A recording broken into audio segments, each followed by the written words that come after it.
Hi everyone from Kansas. Good luck to those that are racing this weekend. I know you'll do a great job. Coach asked me to share some mental tips. I have 5 tips that I'd like to share with you that I think will help you with your racing and with training. The first one is really to have a good sense of who you are. Know your strengths, know your weaknesses. Once you've created that profile, start tackling those weaknesses. For example, this summer I worked on biking, my least favorite event, my hardest event, especially if it involves any hills. I spent a lot of times on the hills, and I got better. My time got 45 minutes faster. Will I quit riding hills this fall and in the spring? Nope. It's still a weakness, but I'm going to continue to work on it. The second factor is really have a vision of what you want to do for the race. What are your goals? Are they realistic? Have you underestimate or overestimate?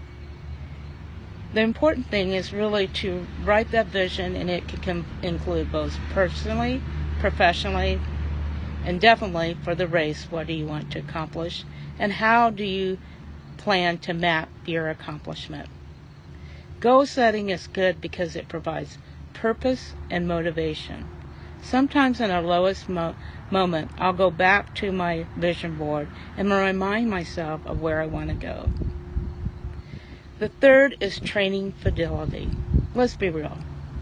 How many of us do it 100%? It's hard. Life gets in the way.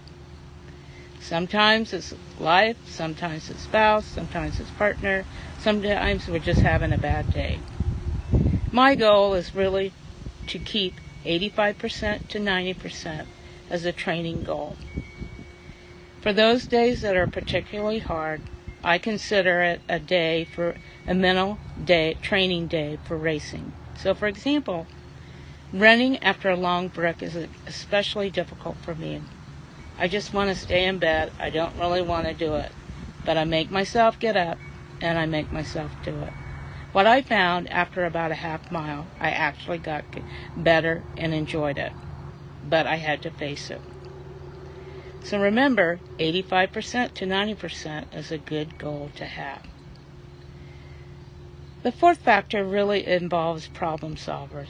Are you a rigid problem solver? Are you a flexible problem solver? Research tells us the most resilient people are flexible. And really, what does that mean? Do you have an A plan, B plan, C plan, D plan in the event that training or race day there are issues that you have to address? I just try to have as many plans in my head as possible and try to be flexible, because in my mind, there is no failure. I will be doing it. So really think about your problem solving. The best problem solving strategy is really just to have humor. Some days it sucks and you just have to laugh at yourself. Lastly, I think it's important to really develop a social network. That social network really should include other athletes, family, friends, that I think keep you real during the process. They help you during the high times and during the low times, but overall you know that they're going to be. I also recommend that you try to reach out to other athletes and sometimes race with people normally that you wouldn't do.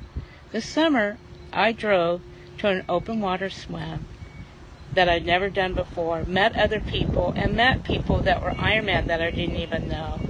Their recommendations and support are now part of my network. By taking a chance, I expanded my friends and my support system. Remember, we all have it within us. We all can do it. I know you can. Have a great day. Bye from Kansas.